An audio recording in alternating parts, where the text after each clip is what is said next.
Law firms should stop trying to produce Marvel movies. They should produce horror movies. Horror movies are a specific genre speaking to a specific audience with a cost efficient production model, and they don't rely on massive levels of advertising.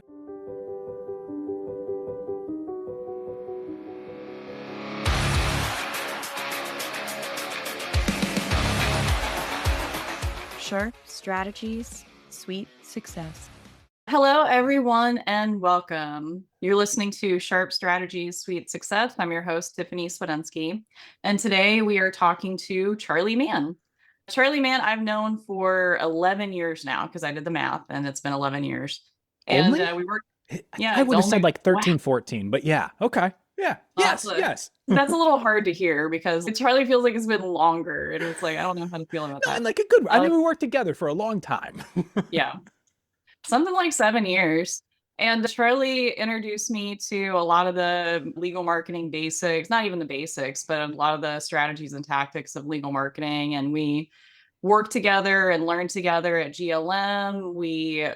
He spoke a lot at the events, and sometimes I went up there and spoke with him, which is nice because I hate speaking. So he can carry the conversation while I just sit there and look awkward and shit. And yeah, we're friends, coworkers. Actually, he's the one who hired me at GLM, and really happy to have him here on the show. And I now have it officially on the record that you consider us friends. So that's nice. Yeah. Oh shit. Should have been like frenemies or something. That's all right. Yeah, I mean, wow, we have known each other for quite a long time. I mean, I remember some of those like earliest conversations. I remember being in that big conference room that we all used to work out of. Like, unfair to call it a conference room, just like an open air space, essentially. And projects and like speaking on stage together for Dominate Digital. I was just talking with someone about that recently because we were talking about Dungeons and Dragons style artwork for Yeah. products and stuff. And I was like, well, I've actually done one of those before with an old buddy of mine. So yeah, a lot of good memories there. Yeah. Yeah, Dominate Digital was a fun. Actually, I have the binder somewhere. It might be on the bookshelf behind me. But yeah, that cover art was great. It was a fun theme, nice alliteration, and honestly, we had like a do we have like a live training session with that? Or we did like Yeah. something virtual because I think it was like COVID-ish that had Yeah. yeah. So we launched it, I'm pretty sure, Tiff, in 2019. I want to say we Oh, launched it in 2019. And as we went into COVID, I remember we did, and we do this like huge setup for it. As part of reselling the program, the bonus add on, we were going to do this live event. And you and I spent the better part of like a full day doing an add-on event as part of it. And it was just this back and forth, like, hey, let's take a look at websites, all this other stuff. Yeah, it was, we adapted. We adapted for those times. We were 6 feet apart. I yeah. promise our desks were 6 feet apart when we did the event, even though we were both in the same room. Whatever. I was deliberately sneezing on him. I was trying to give him COVID. But I think sometimes people from the outside looking in, they'll look at us doing I mean, we did 1 day events, we did like 2 day events, and never ran out of things to talk about. And I've talked to people since leaving GLM and starting Sharp Cookie, and I'm telling them like, oh, I'm going to do a 2 day event, or I'm going to go do a talk. I'm talking for an hour. And like sometimes their first question is like, do you have enough stuff to talk about? And it kind of keeps me off guard because it's just like, yeah, I have enough. I just talk. I'll talk all the time. I'll talk you to death. I don't care. Which, by the way, like Um, most people who go and do talks, like, I mean, you and I go to events and we'll see people doing presentations. The most common thing is people show up, they'll do an hour presentation and they have like 82 slides for the presentation. And they get to minute 40, which according to like standard PowerPoint math means you should be 40 slides in. So we're already dangerously behind. But they get to minute 40 and they're like, oh, shoot, I'm on slide 16. Let me see if I can get through the remaining, what would that math be? 66 slides in the last 20 minutes. Most of us all have more to say about what we do, but you just kind of you go until the time constraint happens and they put the like shepherd's hook and yank you off the stage and you go, wait, I still have 5 more days of material. Shepherd's hook. That was first time me realizing that's what it's called. The little hooky thing as a shepherd's hook. Okay, yeah. No. So like, and you and I have been to a lot of events, hosted a lot of events, Yeah. and all that stuff. And I have seen a lot of other people talk. Like, And you mentioned the slide bloat thing, but what are some other things that you think mistakes that people make when they go up on stage?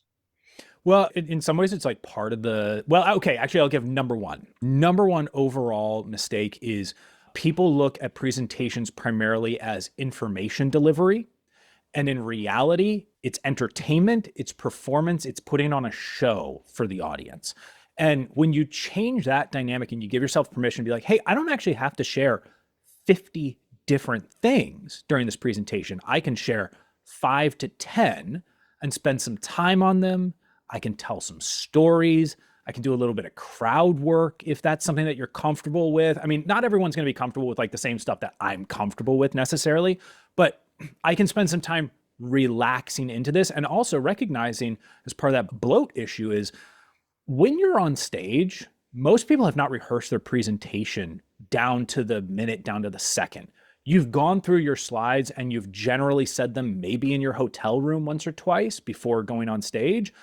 You're going to come up with more things while you're up there. Your brain is going to take you on different tangents. So, and this is scary for most folks. If you have a 30-minute presentation, I would at most budget for 25 minutes of material that you've prepared for because more is going to come to you. And you don't want to get caught at that point of being the let me get through my final slides part of it. And again, yeah, it's entertainment. Have some fun with it. It's okay to slow down, to joke on yourself while you're up there. I mean, that's what I do. And I truly view it as you're there to inform, but you also got to entertain. Something I saw this last time I was at an event speaking was somebody had like interactive slides and interactive slide decks. And like, because they had like an app or a web interface that people Yeah. scanned a QR code and opened it up and they would like take a quiz during the presentation or give their feedback. And that's the kind of thing I look at and I'm like, that's really like newfangled, I guess, and kind of cool. It's a cool concept. Well, somebody told me about it. I'm like, yeah, that's pretty neat. But in practice, like what I saw is like somebody went up on stage and it's like, okay, like who here can tell me like their cost per case? And what completely threw me off about that is like there are a lot of answers, but none of them were within the realm of what I consider a good cost per case to be. And so I felt like inaccurate information. I was like, some attorneys were like saying they paid $9,000 per case. And I'm like, shit, like, damn. Whoa, those better be No, like I'm like, the most catastrophic injuries. that better be like the best cases I've ever heard of. Like and Yeah. I was like, what? But also there's those moments where she was just up there and it's like, okay, I'm just waiting for everyone's answers to come in because it's kind of a Oh, big room and everyone's slow. And it's just like, that's I tough. hate that dead air. I really do. So I don't know if I'll do something like that, but it's cool. But I don't know. Yep. That's really tough. Like, that's the type of thing where you really have to know what your audience is like, and you have to kind of have a sense of going into the event of what's happening before me, so you know what the energy level is going to be. Like if the person before you is, let's say, a very info focused speaker who maybe doesn't do a lot of speaking engagements, your responsibility when you go on stage at that point is to bring the energy back up. There's a great quote from I first heard from Jalen Hurts, who's the quarterback of the Philadelphia Eagles. Don't worry, this isn't going to be a football thing. But he says, be the thermostat, not the thermometer, right? The thermometer takes the temperature of the room. The thermostat sets the temperature of the room. So when you go on and you speak, or even if you're just going to networking, be the thermostat. Get people to meet you where your energy level is. Like bring up the space that you're in. I mean, right now we're in the throes of winter. Like seeing what I can see at my house right now, Tiff, I can't imagine what it's like where you are. You just got to be like iced in basically at this point. And Skating rink out there. I mean, right. the silver lining is like this surely has killed all the ticks. Surely this has killed all the ticks. Like that's, but yeah, it's like 6 inches of snow with an inch of ice over it out here, and it's crazy. And watching my dogs poop outside is low key hilarious. I'll be Oh, honest. those poor animals. My Josie, she has a torn ACL that just, there's no chance of repairing it. She's too old for the surgery, the recovery, all that type of stuff. So it's a nightmare for her. I feel so bad. But wouldn't we all just love a little thermostat that would bring that temperature right on up and melt that ice away? I personally would. But for speakers, you got to go in and you got to bring people to where you're at. And like when you have that dead air that you're talking about, sometimes dead air is okay. When you go up there, if you have an assignment, this is like the inverse of that. A lot of speakers will go up there and they'll have dead air that you don't need to have dead air. Other speakers will go up there, and a lot of times you go to an event and people are like, we're going to do a little bit of workshop during my talk. And they get to the quote unquote workshop portion, like, I want you to write down the 3 things you're trying to accomplish this next year. And they wait 9 seconds and go, okay, so what we're going to do next is like, well, no one's written down their 3 things at this point. If you want them to do the work, you actually need to be quiet and let the audience do their work and just watch them. Because if you see it, it's even an opportunity where if you're looking at the audience during a workshop moment, people who keep their eyes up for too long, you just make eye contact with them for an uncomfortable amount of time and they'll put their eyes down and they'll go to work. Or you'll have just those quick acknowledgments to like someone looks up and you kind of just get to give them that like nod, like, oh, you're doing the work. Good for you. You have to honor what your intention is on the stage. If you want to do the work, give them the space to do the work. On the other hand, if there's just dead air, you need to fill it with a story, right? So that speaker that you were talking about, Tiff, in those moments, just to say like, hey, while you're voting, I want to tell you about blank. That helps fill that dead air. Mm. So like what events have you gone to, I mean, marketing wise, like in the last year or so that you really like that you're going back to again? So I'm not doing a lot of returns this year in particular, but last year I was at Jay Berkowitz's event, TGR Live, which is coming up in March. That was really cool. A good mix of like vendors, and it was a nice location down in Del Rey, Florida, I want to say. And a good variety from the stage overall, which I appreciate. You know, hey, it wasn't just the same speakers that you see every single place.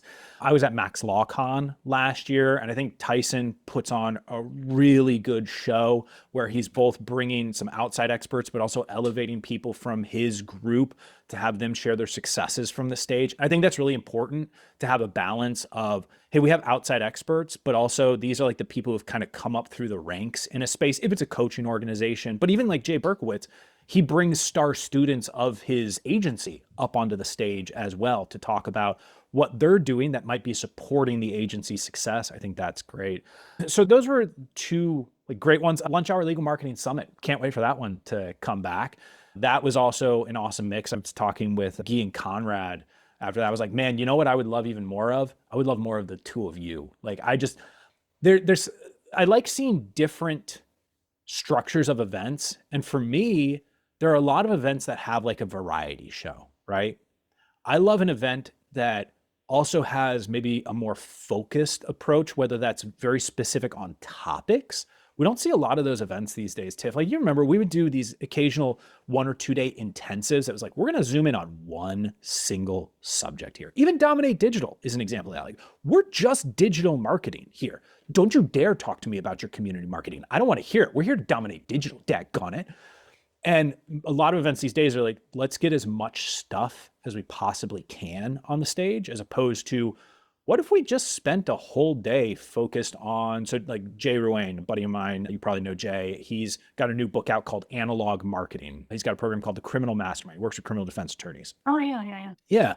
Like, cool. A book that's just on analog marketing. We could do 4 days of analog marketing only at an event. So like with Guy and Conrad's thing, for me, I'm used to seeing a lot of different speakers on the stage. So I'm like, I don't know, let's just put Guy and Conrad up there for 4 hours straight. I want to see what comes of that personally. Yeah, I'm actually speaking at Jay's mastermind in May, and I thought that was really cool. But he read one of my articles I published recently and was like, "Oh, you need to come out here and talk about this." Interestingly enough, the article I wrote was me dissecting Morgan and Morgan's website, and I have the follow-up article pretty well written, but it's been slow going. I've just been a little bit busy lately. I need to finish working on that today. But I haven't met him in person, but I guess I will in a couple months, so that'll be pretty neat. Very good.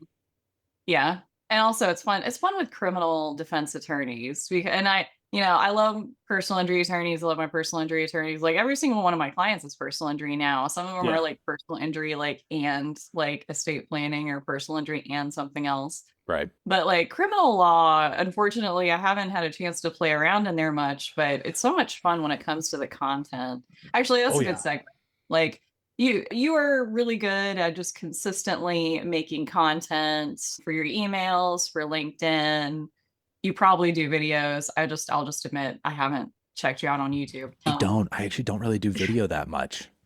But you do the podcast. Don't you I put do. that on YouTube? Yeah. Yeah, I mean, that if it's counts. with a guest, yes, but like solo episodes, I don't record a video of myself. My team does not like that fact. They would like me to put myself on camera, but truth is, a lot of times I'm recording those solo episodes at like 6:45 a.m. or something, and so I'm not turning the camera on. I don't want to put all the lights on me. Uh, But that being said, I mean, the yeah. podcast still comes out every single week. That's part of content marketing. That's why I keep my eyebrows and my lashes done because if I have that going on, I really don't have to do a whole lot of work elsewhere. And so I'm like camera ready. I'm like ever camera ready, you know? It's an investment. That's what I keep telling myself. But damn it, I wish it was tax deductible. That's shit. Find the I right mean, accountant and they might let you get away with it. they might. I don't know. I like to be honest there. But it is a crime. It is a crime. I'm just gonna say that. I need to write a letter to somebody. Anyway, go ahead. We're Yeah. talking about content. Yeah. Like the Yeah. production of like LinkedIn. I mean, you're doing the same thing, right? I mean, you're using content marketing as well. I'm sure your clients are using content marketing too, and remains a rock solid backbone, I think, for most of us, because it can be spun off in so many different ways. Content can either be spun off within itself, like written content becomes video content, or vice versa. Or like I turned my podcast into a book, right? So there's one of the reasons to produce content marketing is it's an asset that goes beyond its initial point of production. At least if you're doing it like well, right? Like if you have someone like you, Tiff, at the helm, operating in that fractional CMO capacity, you're probably saying like, hey, how do we move these things back and forth? We don't need to have everything siloed within itself. We need to make sure everyone's talking to each other and sharing resources, not competing for resources. So even LinkedIn posts can become emails. Emails can become LinkedIn posts. I do think, I'm curious your thoughts on this.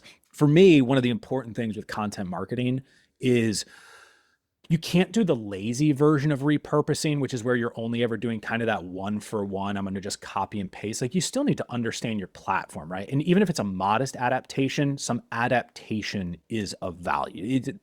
Yeah.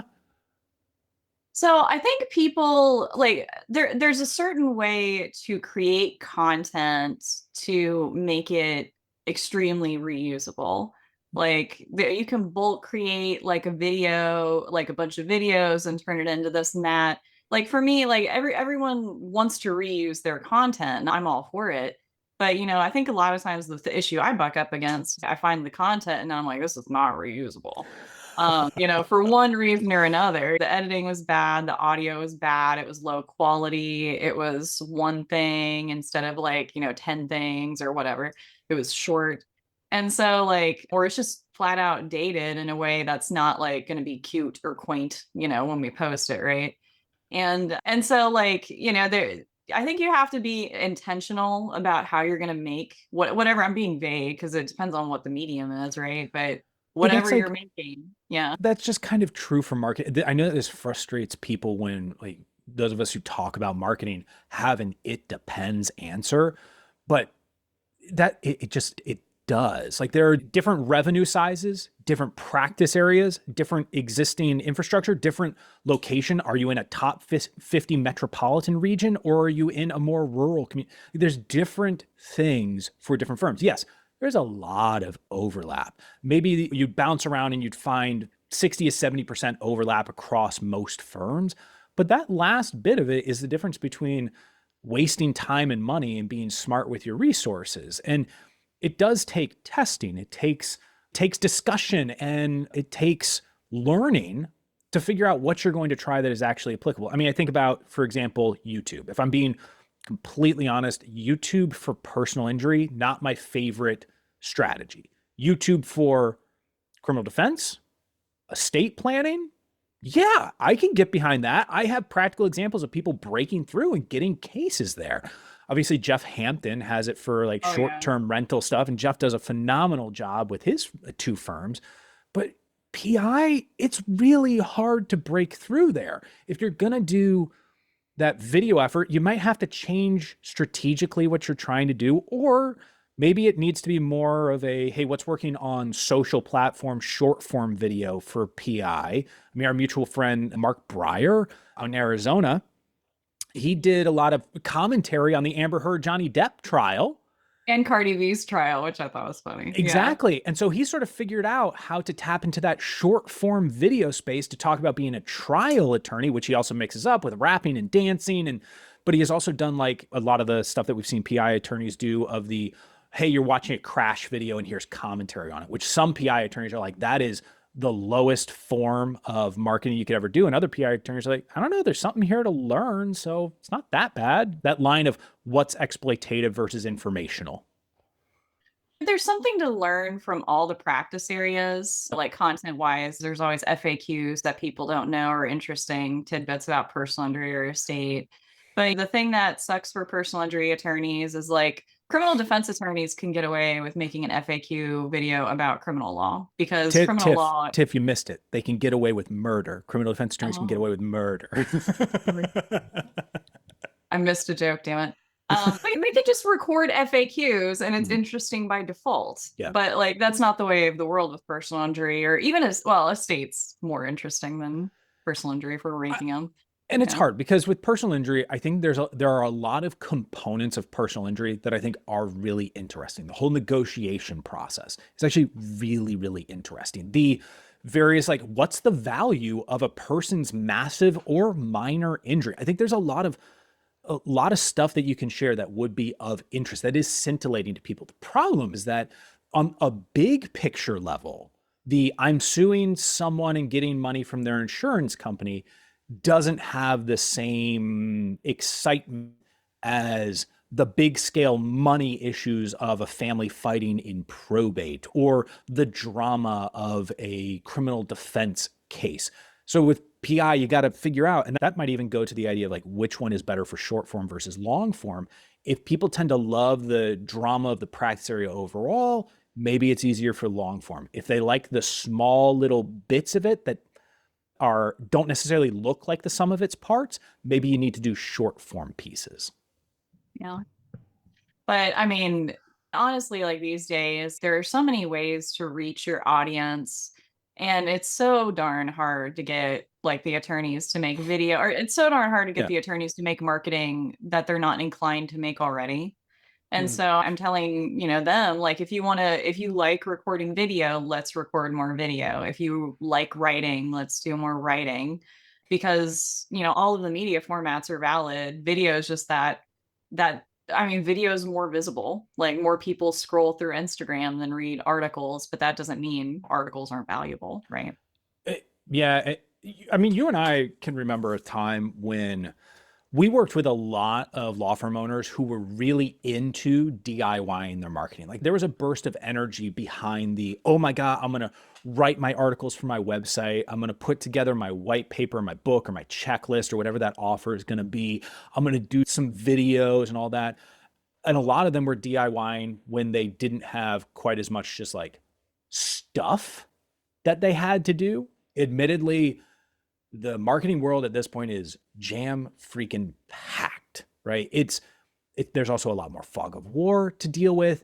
And if there's so many things that you could do, it becomes harder, I think, for them to feel like they're appropriately covering the number of bases. It's like they've started playing baseball, and back in the day, it was a 3 bases and home plate game. And I think a lot of people now step up to the plate, look out at the field and go, I feel like there's 19 bases and I can't tell which 16 of them are distractions for me, which is making it hard for me to even begin to play the game. Because we saw people DIY their way from, I'm doing $250,000 a year in revenue to I've DIY'd my marketing up to $1.5 million per year in revenue.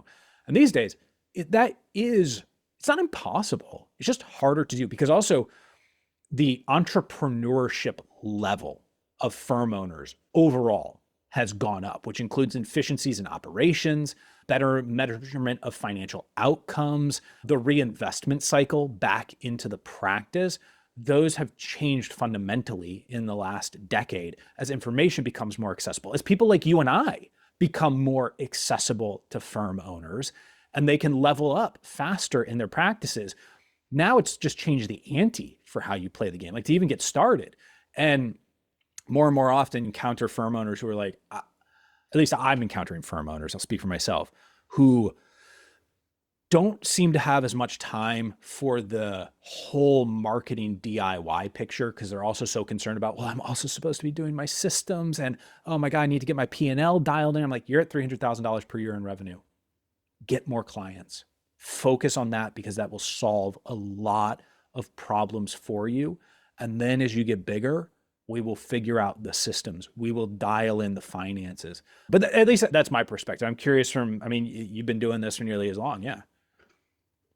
So, well, I have a few things I could say about DIY marketing, but I guess to start, like law firm owner and like us now, because like now we're business owners, marketing isn't always the most important thing you can be doing for your business. And sometimes it's related to marketing, but 100% of your meeting shouldn't be about marketing. I mean, for me, like I really like it when marketing can kind of take a back seat and just do good work, cases come in and nobody's microanalyzing it, right? I mean, that's kind of ideal for me. But it's fun to kind of microanalyze it. But when it comes to DIY, like it's a question of how competitive this marketplace is. PI is extraordinarily competitive. It's one of the most competitive industries in the US when it comes to marketing, CPA, all that stuff. And is your DIY marketing going to be good enough to outperform the company that can afford a marketing agency, a creative team, a CMO, CTO, CEO, whatever, the whole C-suite? Yeah. And I mean, can you compete? Can your DIY marketing compete? And sometimes you can. Like I've seen or heard of attorneys who they're just like really popular on Facebook and they have a huge network of people who know them. And that's like DIY marketing, right? Yeah. But you know, when you're doing like mass media, print ads, PPC, it becomes a different ball game. I mean, even when you're doing referral marketing, you're competing with every other attorney who wants to get referrals from chiropractors and medical clinics and car rental agencies.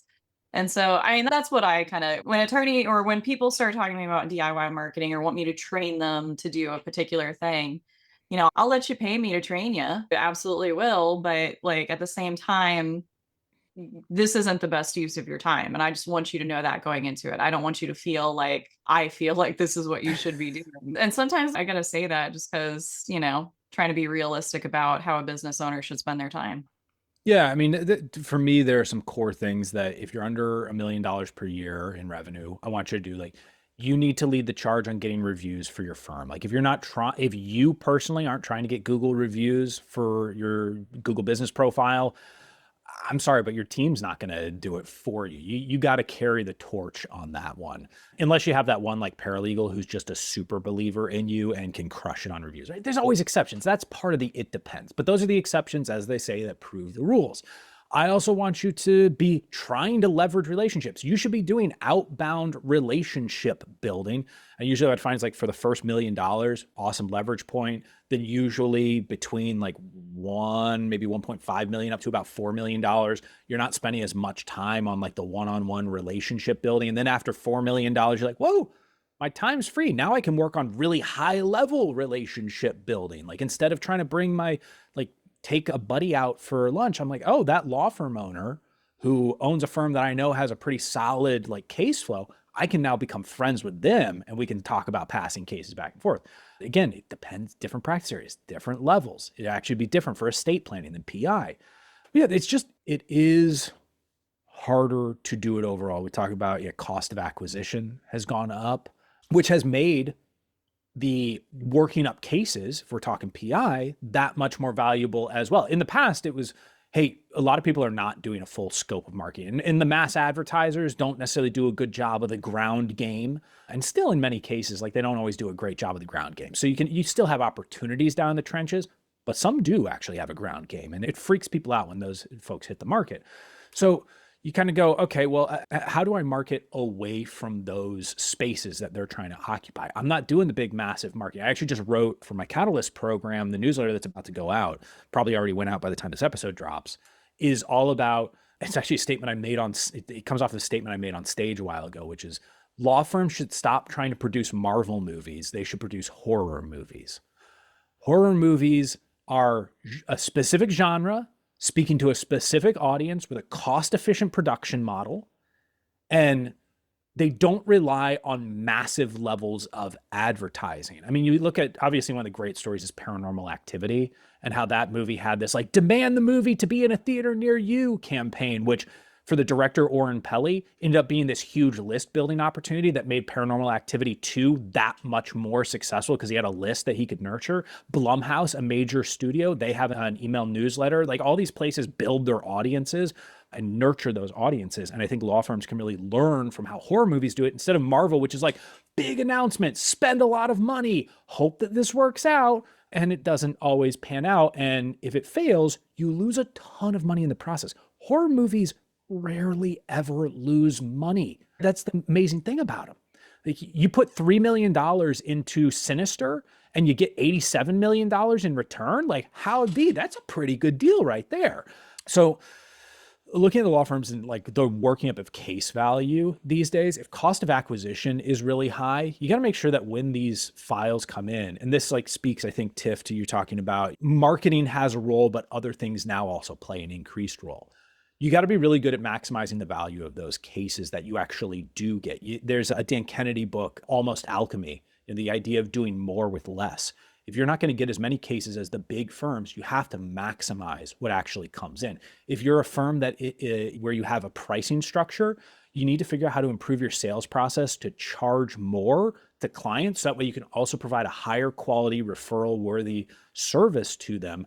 And you can't just rely on, I'm going to pull all the leads because I'm the only one actively engaged in marketing in my community. It's just other people are marketing. So better make the most of what you get. I saw that headline, like market your law firm like a horror movie instead of an action movie. And I was like, what is he talking about? But now that you've explained it, I get it. I mean, you should watch, I don't know if you watch YouTube a lot, but Red Letter Media, they do like these movie and they recap like a lot of old horror shows and stuff like that. And they're really like, they're kind of industry insiders, like they're cameramen and editors, but they have Oh, all really good, like, I've only ever like really watched like the Dead Meat podcast in terms of like horror genre. I love movie podcasts overall. these guys just don't talk just about horror. They're just a Okay. couple aging millennials talking about like all the TV shows we used to love. Don't But out they're us on that, Tiff. yeah, I know. But but one thing that a lot of people don't get about marketing outside looking in, it's a lot different than it used to be. Like it used to be that a lot of law firms had like an in-house dedicated marketer, like Mm-hmm. myself or like a ton of other people that we know. But that's not really the model anymore. And Trying I to bring guess it not back. really. I'm trying to Yeah. bring back the in-house marketer more. Except I think the biggest difference now is it's very similar to what we've just talked about in terms of like specialization levels. It was in the past you kind of bring in your marketer and they would cover a few like cover all the bases for you. And now it's much more about, can I bring in a person who is, so in the past we used to advertise for marketing assistants, right? Like that's kind of, you advertise for a marketing assistant or like a marketing manager. These days with a lot of law firms, the term that we're using more and more in advertising on the job ads is marketing specialist. And so it would be something like digital marketing specialist or social marketing specialist or community marketing specialist. And what we're doing is like, hey, we're going to prioritize this category of marketing, which is pretty big overall. And I'm going to look for a person who can come in, take that over and level it up.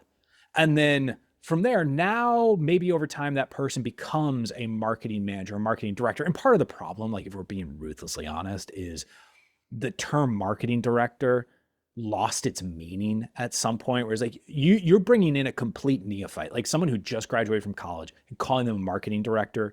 And then 2 years later, you're wondering why they're operating with an entitlement attitude and aren't really doing the same work. Well, they had no career ladder. They had nothing to earn. They just were given a title. And so you got to appropriately title people, especially in marketing. Otherwise, folks can get too big for their britches real fast. That was like my first like really good LinkedIn post, I think, was like the hook was something like your first marketer shouldn't have the title marketing director. And that was like, actually, I think I heard Jason Hennessy actually say it from the stage, is where I got like the original idea. I think he said that. And then I was like, yeah, he's right. because I mean that's what I mean. I think I was a specialist for a while before I was like marketing director, so I didn't Yeah. necessarily get like thrust in that position. But Yep. there needs to be kind of a career ladder. And I mean, when people talk about AI and how AI kind of removes the need for some of the marketing assistants, they're missing out on that crucial, critical training. Like these days, like it's so this part is so different. Maybe I kind of want to talk to you more about this than anything else we have talked about. But like back Awesome. in the day, like we wrote emails by hand. We were craftsmen. Like Still am. Thank you we very did our much. own copywriting, you know, our own Facebook ad headlines, our own descriptions, and we had to learn by doing, learn by like reading other copywriters. And for me, it was like a really long learning curve Yeah. to getting approaching kind of good at it. And but there like one, there's I feel like that curve is going away. Two, I'm getting a lot more copy than we used to. I'm reviewing a lot more copy than we used to. But like none of it, or not none of it, but like it's just low quality. Yeah. Like you know, if you put a marketer and said you have to write this, don't use ChatGPT, they would have come up something better than Yeah. what the AI would have come up with, I think. And so like they're just missing out on that critical training. And I these days I'm kind of thinking like, man, these marketers really need some copywriting training. Like they need more of it because like I'm Yeah. teaching them stuff that I kind of taken for granted that you learn in the early stages. So, like with my email marketing agency, Red Kraken Creative, we do not produce copy with AI. We have actual writers who have credentials. We have people who have written books that have sold 60,000 copies. We have people who have worked with like Lisa Marie Presley and Dolly Parton, like people who have legitimate credentials and produce great work. And it is human touch. Now we talk about, hey, here's the appropriate usage of AI. If you're working with a client who loves 80s pop songs, use AI to find bands and lyrics and reference points from 80s pop songs for jumping off points. You don't have to become an industry insider or a culture expert on that. That's where you can get some assistance from AI because it does a better job than Google of surfacing that exact specific thing that you're looking for. Like, I'm looking for an 80s pop song that really focuses on women empowerment, right? Because we've got clients who like that would be something that's important to them. Great. It'll pull up exactly what you want instead of you sorting through Google's results, which will take more time overall. So that's where we're using. But like the production of copy, I mean, and today my emails that I write, it's all me. My print content that I write, it is all me because I've seen what some of the other gurus put out in their content that members of organizations like et cetera are paying for. I'm like, this is obviously Chat GPT. This is not, this is poorly curated information. They're giving surface level, like first response, best response answers to questions. I'm like, you're also only ever answering the question. You're not really helping people understand why or going into any depth. I mean, when I'm spending an entire issue using the analogy of horror movies and the production cycle and the marketing cycle for them, I'm sorry, but no AI is coming up with that idea and putting the level of character and flavor in it that, again, I'm not looking to drown you in 16 pages of dense information. I want you to learn something. I want that stickiness to it. ChatGPT, great at just like, it can crank out a long list of to-dos, but who cares? And by the way, if that's what you're using it for, just know that, especially if you're an information marketer, you're putting yourself into the lowest common denominator because there becomes no reason to work with you over all other options. Yeah.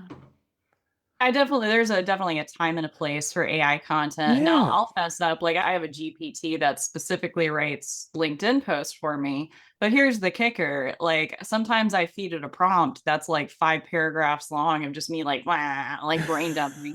I just don't have to format it. You know, that's what ChatGPT does for me, right? But you know, like I love making the content by hand. And then the easiest thing in the world to do is record video. Despite how easy videos are, and despite, I mean, like right now, you can tell I'm all kinds of animated. I'm loving doing this. I don't know why, but I don't as frequently turn the camera on for myself.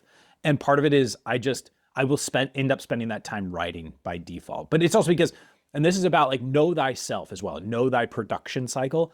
I love writing, which also colors everything that I've said about AI and my preciousness about it. I mean, I could go on a rant about how, like with the email agency, we also believe in supporting the freelancer economy and building the personal relationships with your writer, et cetera. Like there are other reasons, but I also am a writer. And so I will naturally want to preserve writing as a thing.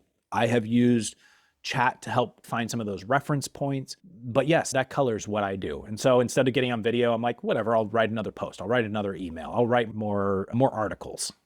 Yeah. Now, the articles I write for my newsletter, those are handwritten, those are finely crafted, Ooh. those are my thoughts. Although, Grammarly is certainly a big help when it comes to the grammar. Oh, well, speaking of handwritten, you'll appreciate this, and people who are watching via video can see. So like these days now, I even write out longhand some of my emails that I send on a legal pad and then type them up, just because this way, a lot of times ideas come to me when I might be watching a show with my kids in the evening or something like that, because a lot of it gets inspired by pop culture, like what I'm listening and watching. And so I'll start writing it on a legal pad, which is better than dad pulling out his laptop and starting to hammer something out. So that's also the other trick to it. I Slack my project board. Like I'll Slack my project board, and it puts like a little reminder note in there, and I deal with it later. I don't write out my emails. That's By the way, it's a terrible idea. It's time consuming. I do not recommend it to anyone. It just happens to be where my brain is at right now. And by the way, 9 months from now, maybe I'm not doing that at all, but maybe I'll return to it another 2 years from now, right? Like that's also the honest thing is some of this stuff shifts for folks. Oh. Are you not using the Remarkable tablet anymore? I've never had a Remarkable tablet. Really? Yeah. Oh, okay, yeah, I guess I don't remember you having one. I just assumed. Exactly. And by the way, fair assumption. Most people have assumed that at some point, because people will ask me like, what do you think of the Remarkable tablet? I'm like, I've never touched. I mean, the only time I've actually used one was you let me test yours out, because I have an annual tradition, Tiff. I go to the Remarkable website and I get all the way to the cart. And then I go, why am I buying this?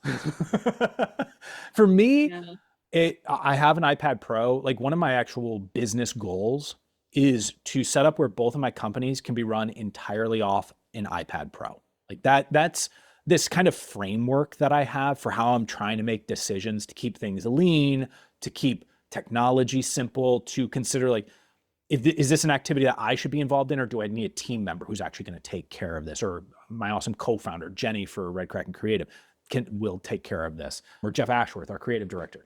So I just end up looking at it and going, well, it's got good notes on it. So I can do handwritten stuff in there if I want to. But most of the time, if I'm going to handwrite, I also love pens and notebooks. Heaven help me. I like pens and notebooks. It's a dumb thing, but whatever. Yeah, I used to carry a laptop with me everywhere. And this year I built myself a PC. I actually built it myself. And I want to brag really quick, but I got 4 sticks of RAM for it. And like less than a few weeks later, that's when RAM shot up. Like I could sell my RAM sticks for like a 300% profit right now. What? It was like fine. I got 4 of them too. Like I maxed out that RAM there. So now what's weird is like I used to have a computer basically wherever I go. Yeah. Last 2 times I went to an event, the first one, my laptop stayed in my luggage because I can do most things from my phone.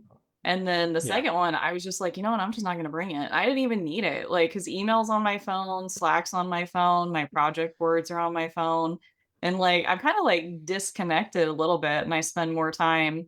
I mean, I don't want to do that much work on my phone because it's a teeny tiny thing. So, and I've kind of done the same thing with like Surface tablets. Like I want to get like a Surface tablet. I see them at events all the time. I'm like, those look so neat. But like, I get to the cart checkout process and I'm like, I don't know. I'm with you. The Surface is a cool device, but yeah, it is. So for me, I don't have work email on my phone at all across either of the companies. So that's part of it. Is also like the iPad Pro for me represents this like workstation silo essentially. Whereas my phone, I mean, I do have Slack on my phone, admittedly, because I want my team members and my mastermind group to be able to reach me, and then like coaching clients can text me. So anything that's that high level, I will have access to it on an appropriate, like at an appropriate timeline. But email, it can wait. No. Well, we went a little over on time, but I guess it's all right. Shame on us. I know we probably could have kept rambling on. This could have been my longest episode, although I Do feel you like want to people talk about the eighth season of Game of Thrones for a little bit? oh, where they just completely drop the ball. 100%. Yeah. Actually like if you want to be for real, like I want to talk about Pluribus. Have you watched Pluribus I yet? love Pluribus. Oh my God. I just It's watched so the last episode last night and I'm like, this is fantastic. It's so Oh my Reese God. Seahorn, she's out. Like just they Oh just my had these God. close-ups of her face where she's slowly absorbing information, and I'm just at a complete standstill staring at. Like I've tried to watch that show while like folding laundry or something, and I find myself with like a half-folded t-shirt just kind of staring at the screening, like practically to the point where I'm so wrapped I could start drooling and wouldn't notice it. There's something it's so interesting. Well, I mean, Vince Gilligan also, he's a master of process. Like he shows, and he did it with Breaking Bad. He did it with some of his X-Files episodes where he shows that exacting bit of process and he has that patience. Like there's a shot in Pluribus where we're seeing one of the characters like come from a place where she's been putting dead bodies onto a like a U-Haul, and then how she makes her way across the world. And we're talking about there's no dialogue. It's like 10 minutes of just her going from vehicle to vehicle, all the little steps along the way. And it's just clicking the whole time. Like, this is amazing. And I have learned so much about the world without someone like grabbing a spoonful of slop and cramming it into my ears and being like, you understand it now because I'm telling you everything. You have to actually watch. Well, it's an intelligence show and it doesn't talk down to the audience. And it's definitely a puzzler. Yeah. Charles and I watched the last episode of it last night, and I went to bed a little bit before him, and I stayed up just like staring at the ceiling. And then he comes in, he was like, "I think I figured it out." I tell you my Pluribus fan theories. I think I got it. I think And there I have been, know. I know everything.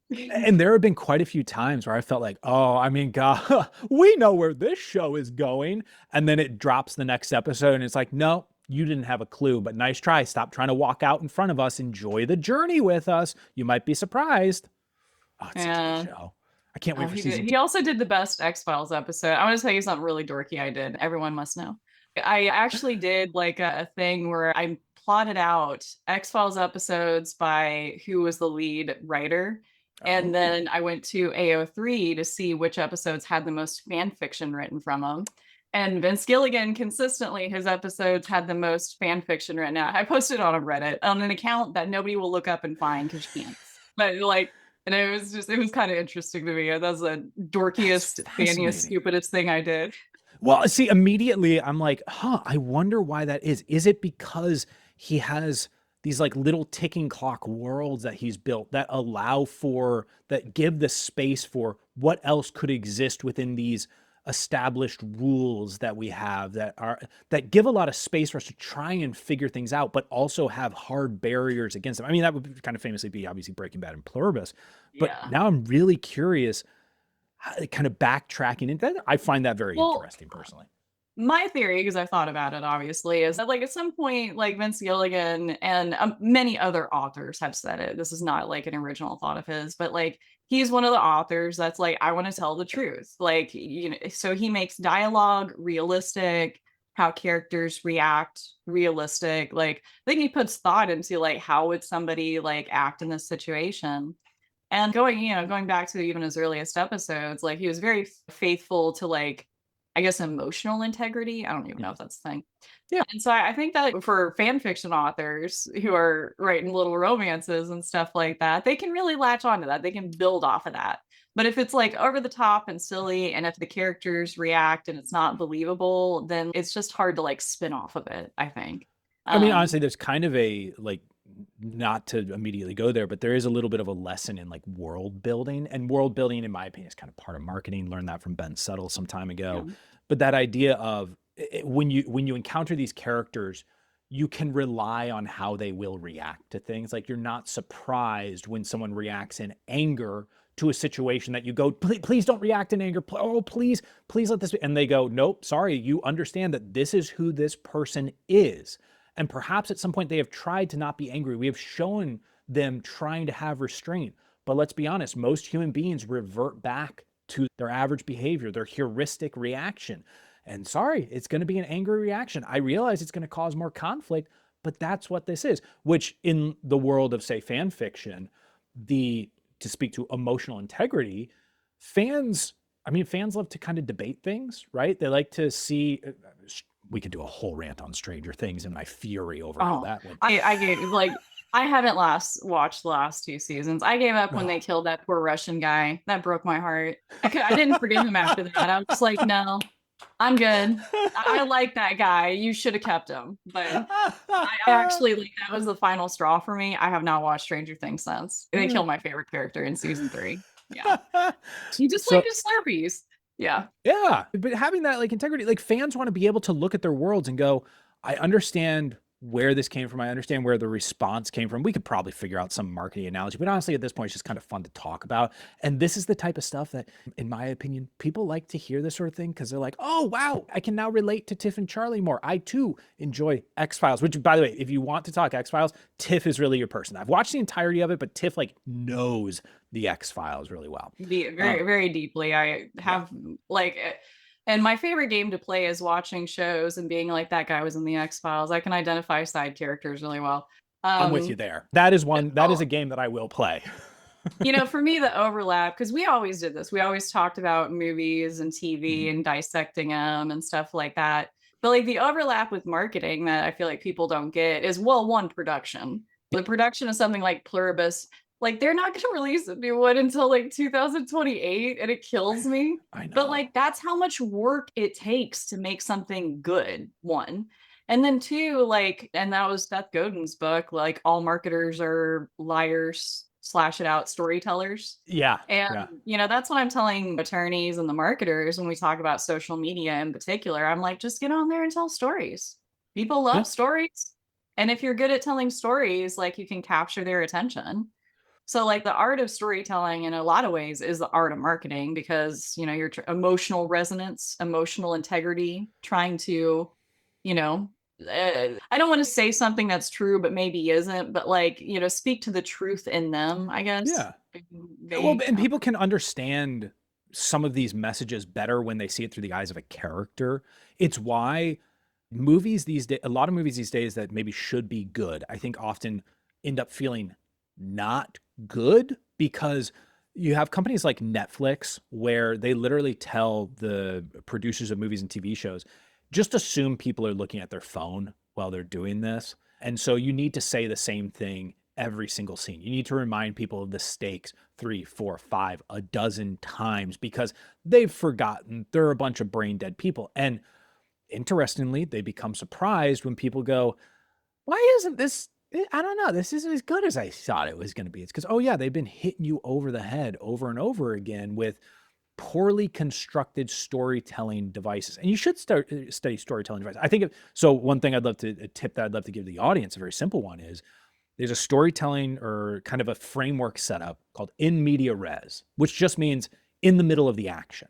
So it's the classic, you turn on a movie and the fight scene is already happening. All of a sudden it goes, you might wonder how I got here, right? So that's like an in media res type of, when you're looking at creating hooks for marketing, one of the things you can do is pull a piece of the middle, the most interesting piece in the middle of what you want to share, and put that at the beginning as your hook, and then lead people there through the rest of the narrative. That's what studying storytelling teaches you. You start seeing like, oh, this would be so much more interesting if people understood that there's going to be this massive fight or battle at the end. And now we can start ratcheting up tension for all of this because they're still going to wonder how it all ends. That's why you study storytelling. Okay, well, just a quick little side question, but what would you, like, let's say somebody who critiques writing says, as they often do, that flash forwards or flashbacks are lazy. How would you reboot that or rebuttal that or whatever in this context? So, okay, so you're saying like they go, hey, that's kind of a cheap trick. Yeah, I just like, I don't know who it was, but I remember either in college or just talking to somebody or maybe in my writers group, like they'll say, start the story where it starts, not where it gets interesting. Like how would you rebuttal that if somebody gave you that critique? So if you're doing long form writing, I'm all for it because part of long form writing is sitting and soaking in the universe. But if you instead study, say, television or film, And even live theater, sometimes the best advice that people receive is start late, end early. So what that means is instead of showing someone walk through the door, da da da da da da da, walking up the stairs, like unless it's a very deliberate Vince Gilligan thing and you're going to teach things along the way, you see a lot of like junior film students do this. They want to show the person walking in the door and being really downtrodden instead of like, let's start at the point of action or even a little bit into the action. And then instead of sitting on the scene as we come out and just soaking it all in, which some filmmakers do, but if we're looking at films that tend to get the most popularity, including high quality Oscar caliber films, at some point they go like, hey, we don't actually need to sit in this. This is done. Let's get out of the scene. We need to move on. We need to move to the next chunk of story. Instead of watching someone turn on the car and start driving away, is it better to just be in the drive when we cut to them in the dialogue that they're having with the person? So it depends on what format you're really going for, what your audience expectations are. I love being able to soak in a universe, like a great sci-fi novel, unless there are some that are really, really quick, like All Systems Red, right? Like that's a really quick, Martha Wells, I want to say, is the author of that.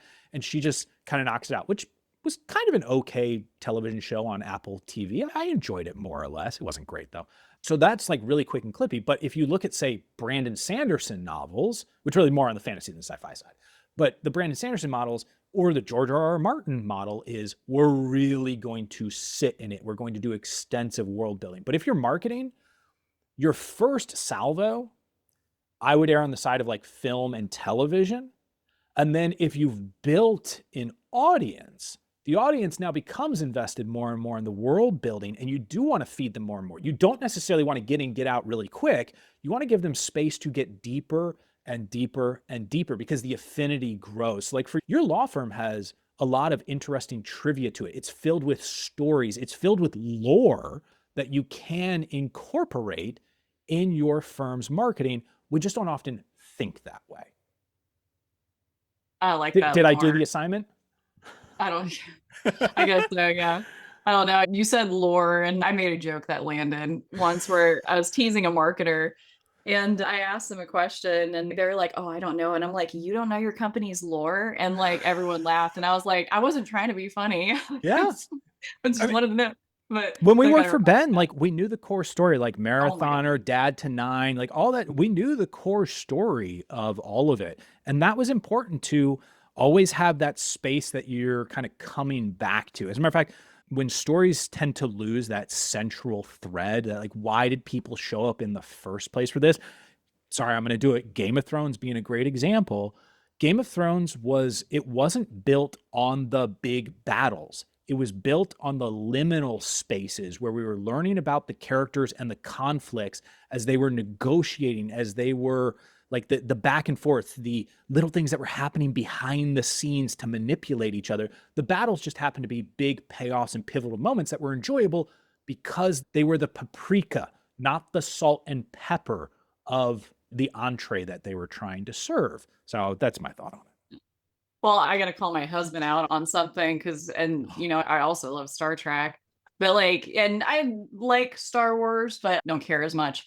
But my husband, we were talking to some friends, and he was like, "Yeah, I like Star Trek, you know, more than Star Wars. It's just much more action oriented." And I was like, "Honey, let me stop you there," because, and I was like, and honestly, he might have been thinking about the 2009, 2008 movies, but like when Right. you think about Star Trek, it's science fiction slash fantasy. It's high technology. You know, in the older episodes, not necessarily the new Trek, they were adults who were highly skilled and competent at their jobs. My chief complaint about Strange New Worlds is like scripted like teenagers. And it's just like, that's not, you know, what Trek used to be, you know?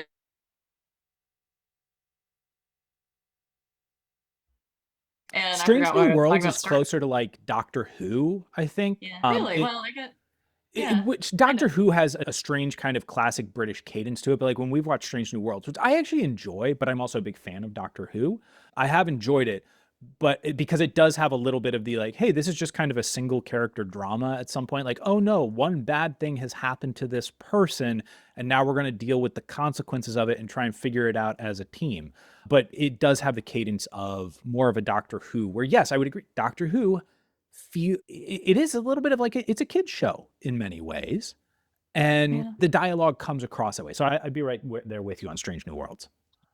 Well, the thing about Star Trek that people overlook is it's a character drama. You know, Mhm. that's what I mean. And really, all fiction is. It's all about the characters. And that's why, like, when we talk about marketing, like, we used to talk about, or you used to talk about, like, the rogues gallery, like, who's the enemy? Yep. And, you know, and it's like a fine line you have to walk when you're, you know, writing copy, talking about a message or how it's going to go. Like, you can't just like go all in and like bashing an enemy or a competitor, but like you know, the person who's reading your marketing has a big bad that they're dealing with.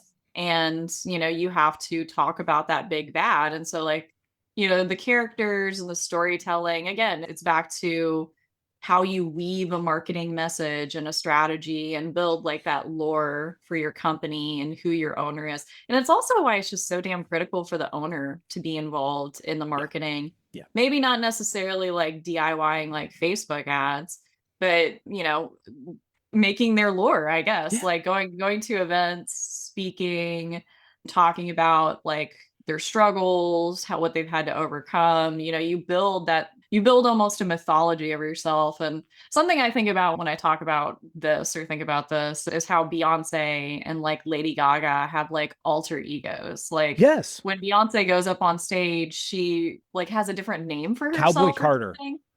Oh, is that what the So name? like that's one of the most recent, That like album people talk was about not Cowboy that good. Carter. I'm just gonna say that. Like, and like, okay, I'm just want to make. I've never said this aloud, but I've thought it a lot. But like, I think it's kind of cruel how these new artists bring Willie Nelson to record tracks on there because that man is like 80 fucking years old. He can't sing like he used to. It sounds bad. They're singing over him. And it's just like I like they're helping him out. He's probably making money from it, so I sympathize. Like, sure, okay, but like also it feels a little cruel. And I went, No, I thought you were gonna upset the whole Bayhive and like say like Beyonce isn't that great of an artist. And I was like, I don't know if I want to be on that hot of a track here, Tiff. I don't know that I can take that type of it heat. was purely about her. Actually, there were a few songs on that album I did genuinely like, but like, and Miley Cyrus did it too. A lot of these new Yeah, artists throw Willie Nelson on there. Why? He has a son who sings decent. Go get him. he Like, damn. does, doesn't he? Yeah, yeah, he records music. I like But see that was the exact level of enthusiasm that people feel about it. Like, yeah, yeah, he does record music. I hope I didn't offend the Nelsons. Surely they'll Really? see If you're this and be like, listening, our no, apologies. they're going to be devastated to hear my opinion of them. God. You're gonna get a cease and desist letter about this podcast, Tiff. Oh my gosh, like stop talking about it. But oh, well, anyway. But yeah, well, we went off on that because yeah, but Beyonce goes up on stage and doesn't, I guess, think of herself as Beyonce. She's like performing in character almost, and it kind of gives her the confidence to do it. And you're pretty much like I feel like that's just a good strategy. Like even when you're recording content for your business, like you're not necessarily you're projecting like a certain character or personality or something like that. Not in an inauthentic way, but You're exaggerating certain parties. Like you're bringing certain pieces to yourself to the forefront in a way that maybe you don't do in your day-to-day life, but are of service to the general message that you're trying to have out there. I mean, there is something to be said about occupying a character, whether it is that alter ego, which there's that great book by Todd Herman, Alter Ego, that you can look at. And I encourage people, it's an interesting like look at sports psychology primarily, but occupying that character, having those core stories. So that way also, if you have one of the nice things about having an exaggerated version of yourself, like a character of yourself, it's actually a lot easier for marketers to operate in the character of you than to really operate as you when they create content. What are your strongly held beliefs that they can anchor to? What are the things that you are very pointed about, that you are nearly absolutist about? Those create the boundaries that have that create punch in your marketing, rather than sort of saying like, well, you have to run everything by me because I got to download my most recent thought process on all of that. And, it's constantly changing. And, well, I don't really tell that story. No, give us your core 5 to 10 stories. Give us your strongest held beliefs. And we can start working from there. That is what has made it easy to work with some firm owners in the past. And the other side, what has made it difficult to work with some as well, where they're always in flux. I'm like, just hold your center for a little while for me. If you hold that center and stay true to it, hold it, ran on consistency there. And even the storytelling thing, why were some of us so furious about Khaleesi's turn in Daenerys Targaryen's turn in season 8 of Game of Thrones? Because it didn't seem like it was full realization of a core story for her. It was a rushed to the finish line. Well, this is what we've got to do in order to have this outcome, as opposed to this is who this is, so this is how she fits. This is how this story would go for her. I did it. I kept the Game of Thrones thread alive, Tiff. I know, yeah, we're really coming back to that. Which I guess, like, I read about George R.R. Martin and his a little bit, like a few articles. It's not like I don't know. I think I read the first like 3 Game of Thrones, but he's a very much like, I think he called himself a gardener as a writer, and basically what he would do, he wrote seat of his pants, like free writing, and he would plant things and just let them grow, like pairing characters or situations. And like, and he talks about why he hasn't been writing the next book. Yeah. And it's because like the garden got a little out of control for him. I think he literally said that. Like the garden became unmanageable. Like there are so many threads that came up and like he was trying to like fix them and intertwine them. And I feel bad for those dudes who made that show, because I think George R.R. Martin told them how it was going to end. Yes. And it ended with Daenerys turning and becoming evil. Which, you know, it makes sense when you, in hindsight, but there were not enough clues. Yes. And there was not a progression. Yes. I think there were definitely more clues in the book, but I'm just going to be straight with you. Like, I felt like the show was better until it wasn't. But yeah, that wasn't my funnest read, you know? Well, I mean, it's a lot. I mean, look, I can take a good long read. Those were a lot. I have not read them personally, partially because I got at it late. But yeah, that whole what's the actual intrinsic character motivation, that build up, there's even a lesson there in the idea of process versus outcome. They were trying to rush to get the outcome and walked away from the process to actually get there. And we see that in the attempts to be successful left and right. People are like, I want to be a social media star. I'm like, you had better love observing trends. You had better love delivering hot takes. You had better love development of video content. Like there are things that you got to love if you really want that, because you might be excited for it for a couple of weeks. And you're like, that would be so cool if this was the outcome here. But if you don't stick with it because you kind of hate how it's created, that's going to be a problem. And even like the showrunners of Game of Thrones, they wanted to move on to other projects. That was part of the reason they pulled the ripcord on that, because they were supposed to be 9 or even 10 seasons of the show. And they pulled the ripcord. They're like, we want to go play in the Star Wars universe, a bunch of stuff that never ended up even happening for them. And said, we're done with this process. We just want the outcome of, look, we're the showrunners of Game of Thrones. Like, man, well, look how that ended up, guys. You know, there are only like a few successful like showmaker pairings. All right, Jay and Silent Bob, consistently successful, right? Let's be honest. 2 of the best to ever do it. Yeah. And then the Coen brothers. You know, they broke up though. No. Yeah, the last 2 movies. They broke up. The like Brewster Scruggs and True Grit, they broke up? Why'd they break up? No. No. So for the most recent movie one of them made was called Honey Don't. And then I can't remember the one right before that, but the last 3 projects that came out of the Coens writ large are with them as separate directors. And they're not as good, by the way, but that's a sidebar. Well, everyone has to move on sometime. Are they like brothers though, right? They're brothers. Yeah. The same way that like the Safdie brothers are actually brothers. The Duffer brothers are actually brothers. Yeah. Yeah, but those 2 pairings I mentioned, they did all right. The rest kind of like, again, like the Duffer brothers really did me dirty. That Russian guy, I don't even remember his name, but he was so great. I can't believe they killed him. But anyway, we're going to have to wrap this up a little bit because I'm going to get downstairs. I might work on another nap. Actually, no, I got work to do. Everyone should know. I got to do today. Coming into this, Tiff was like, we'll record for like 45, maybe 30 minutes. And I was like, well, yeah, cool. But no, we just haven't seen each other in a while. Like last time we saw each other, we were hanging out in Winchester, right? Like I still have photographs I really love from that little town that I took while I was there. Oh no, we saw each other at the legal lunch hour though. Revisionist history. That's right. And then Warrington. Maybe that's what you're Warrington. talking about. I mix Yeah. up those two places all the time. It starts with No. a W, and it's about 40 minutes away from me. So, you know. Yeah. Yeah. I was remarking anywhere you are in Northern Virginia, you are precisely an hour away from Dulles or Reagan. Like wherever you are, it doesn't matter if you're close to it or far Yeah, from it, you're still an hour away from it somehow. yeah, Yeah. fair enough. But anyway, well, it was nice catching up and talking with you. I'm glad I got a chance to talk about Pluribus. I can't believe it's gonna be like 2 years. I I can't try do not it. to think about it. I'm gonna have to like not die in 2 years. I don't know how long I can keep this going. Like, how long can I stay alive? Like, I'm so concerned. That is the ending note here is like, guys, I have to try and not die for the next couple of years. I'm like, Tiff, I know you have a young son, you have Yuna, you got Charles, you got dogs that need taking care of. look, I could trip and fall down the stairs at any moment. Like, knock on wood, I don't. Like, so I'm just saying, Vince Gilligan, hurry up with Pluribus. I may not have much time left. If anyone knows either Vince Gilligan or Willie Nelson, can you get this episode in their hands for us, please? Not Willie. I don't want him to hear that and feel bad. He's gonna be like, oh shit, Tiffany. Yeah. Or maybe he'll take your advice and cool it for a little bit, you know? Maybe it's what he needed to hear. He needed that permission all along.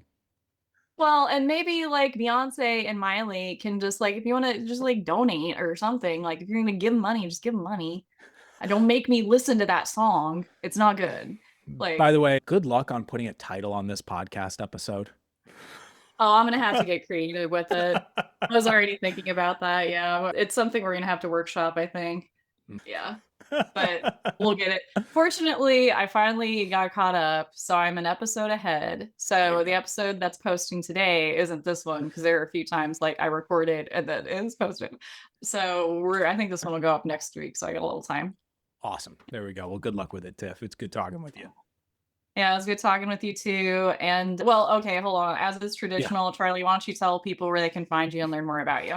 Oh, yeah. If you have made it to minute 83 of this podcast, first off, I love you. You're an amazing person. You're probably very attractive and extremely humorous. So really proud to be associated with you. But if you're interested in potentially working together, I have two companies, Law Firm Alchemy, which is a coaching organization for law firm owners, focusing on the entrepreneurial skill set, leveling that up. So you're a better business owner, a better marketer, a better leader, and you just kind of enjoy this whole thing a whole lot more. Now, if you'd love someone to be producing your email newsletter, my company Red Kraken Creative, we will take care of your weekly email newsletter from start to finish for you, all the tech setup. We will help clean your list. We do all the writing for you. We press send. All you need to do is let us interview you from time to time and approve the content that we send over to you. We make it soup to nuts, simple as anything. So if you're interested in either one of those, it's lawfirmalchemy.com or redkrakencreative.com, or just find me on LinkedIn and shoot me a message. We'll get the conversation started. I appreciate that, Tiff. All right. Well, thanks everyone for listening. This was the longest episode in Sharp Strategies history. I don't even have to look it up. I just know. And Tiff, if anyone outdoes me on length of episode, you get me back on this show and I will beat them. I want that on the record right here, Tiff. I don't know. I don't know if David's up to it. I have him coming on pretty quick, but I could talk to him and be like, David, you got to outdo Charlie. We talked for almost 2 hours. He said, like, all right. Well, it was nice talking with you, Charlie. Well, I usually more formally wrap this up, but now I'm tired. I wore Tiff out. I win. I'm done. This is the last thing I'm doing today. No, everyone, thanks for listening. We'll talk to you next time. Thanks so much, Charlie. Bye. Bye.